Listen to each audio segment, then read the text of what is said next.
অবতার fire and ash James ক্যামেরনের সেই cinema যার জন্য থিয়েটার বানানো হয়েছে, যার জন্য 3D বানানো হয়েছে, যার জন্য আইম্যাক্স বানানো হয়েছে।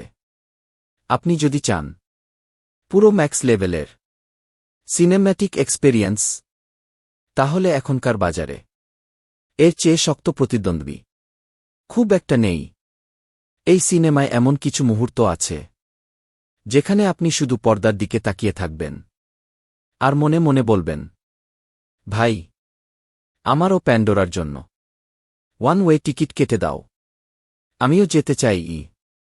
ভিজুয়ালস এমন যে হারিয়ে যাবেন, সিনেমার সৌন্দর্য এমন যে আপনি নিজেকে ভুলে যাবেন। কালার, স্কেল, ভিএফএক্স সবকিছু এতটাই নিখুঁত যে বুঝতে পারবেন কেন জেমস ক্যামেরনকে ভিজুয়াল স্টোরিটেলিংয়ের রাজা বলা হয়। এই জায়গাটায় সিনেমাটা একদম মাস্টারপিস। কিন্তু গল্পের কথা বললে, এখন গল্পের কথায় আসি। গল্পটা খারাপ না, কিন্তু খুব একটা মনে দাগ কাটে না। কিছু জায়গায় একটু পার্সোনালিটি লেস মনে হয়। তবে এটাও মানতেই হবে, এটা একটা খুবই নোবেল সিনেমা। এখানে কথা বলা হয়েছে প্রকৃতি, মানুষের লোভ, নৈতিক দ্বন্দ্ব, সংস্কৃতি আর ইতিহাসকে সম্মান করা নিয়ে সবকিছুই আছে। আর খুব সুন্দরভাবে দেখানোও হয়েছে। গল্প বোঝার সহজ উদাহরণ, এই সিনেমাটাকে এমনভাবে ভাবুন, আপনি সন্ধ্যাবেলা কোনো ঘাটে বসে আছেন, সামনে নদী বয়ে যাচ্ছে, আপনি নদীর সঙ্গে আর কিছু যোগ করতে চান না, শুধু নদীটাকে বয়ে যেতে দেখলেই একটা শান্তি আসে। এই সিনেমাটাও ঠিক তেমনি। এর সরলতাই এর আসল শক্তি। স্পয়লার ছাড়া গল্পের দিকটা, অবতার 2 এর ঘটনার পর জেক সালি আর তার পরিবার ওয়াটার ক্ল্যানের সঙ্গে দুধরনের জীবনযাপন করছে, একটা নাভি হিসেবে, আরেকটা মানুষ হিসেবে। জেক বোঝে ধর্ম আর সংস্কৃতি লড়াইয়ের সাহস দেয় ঠিকই, কিন্তু নিজের ক্ল্যানকে বাঁচাতে অস্ত্র দরকার। এই জায়গা থেকেই মানুষদের আর প্যান্ডোরার সংঘাত আরও গভীর হয়। ট্রেলারে যেমন দেখানো হয়েছিল, স্পাইডার মানুষ হয়েও প্যান্ডোরায় নিঃশ্বাস নিতে পারে। মানুষরা চায় তার বায়োলজি স্টাডি করে, প্ল্যানেটকে আরও দখল করতে।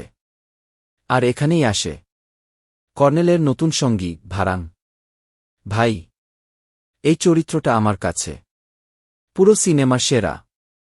তার চলাফেরায় একটা স্মুথনেস আছে, একটা ক্যাওস আছে, একটা কিউরিওসিটি আছে। কর্নেলের সঙ্গে তার সম্পর্ক কর্নেলকেও নিজের নাভিসত্তার আরও কাছে নিয়ে যায়। সিজিআই চোখের মধ্যেই ভেতরের দ্বন্দ্ব, পরিবর্তন সব স্পষ্ট বোঝা যায়। ইমোশনাল মুহূর্ত, হ্যাঁ, একটা দৃশ্যে আমি সত্যিই ইমোশনাল হয়ে পড়েছিলাম। আগের সিনেমায় যেমন তুলকুনদের কারণে চোখ ভিজেছিল, এবারও একই অবস্থা।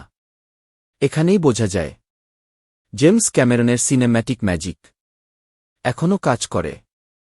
আপনি পুরোপুরি সিনেমার ভেতরে ঢুকে যান। শেষ কথা, একদিক থেকে দেখলে এটা খুবই ট্র্যাডিশনাল গল্প, খুব নতুন কিছু শেখায় না, খুব অবাকও করে না। ঠিক যেমন দেওয়ালের ওপর দুর্নীতি নিয়ে রচনা লিখতে বললে আমরা জানি কি লেখা হবে, কিন্তু তবুও এই সিনেমা এক্সপেরিয়েন্স ভোলা যায় না। এটা যেন ওয়ার্ল্ড ক্লাস এক্সপ্রেসওয়ে, আর জেমস ক্যামেরন সেখানে নিজের ফেরারি চালাচ্ছেন। টিকিটের দাম, লাইন, সবকিছুই জাস্টিফাই হয়। স্টোরি দিক থেকে হয়তো খুব কাছে রাখব না, কিন্তু ভিজুয়ালি এই সিনেমায় আমি বারবার হারিয়ে যাব। আমি বলবো, সিনেমা দেখার জন্য, এক্সপেরিয়েন্স করার জন্য এটা অবশ্যই হলে গিয়ে দেখুন। কারণ এই সিনেমার জন্যই থিয়েটার, 3D আর আইম্যাক্স। আপনি যদি সিনেমাটা দেখে থাকেন, আপনার মতামত কমেন্টে জানান। আর এমনই রিভিউ পেতে সিনেমা ক্যান্টিন এর সঙ্গেই থাকুন। দেখা হবে পরের ভিডিওতে।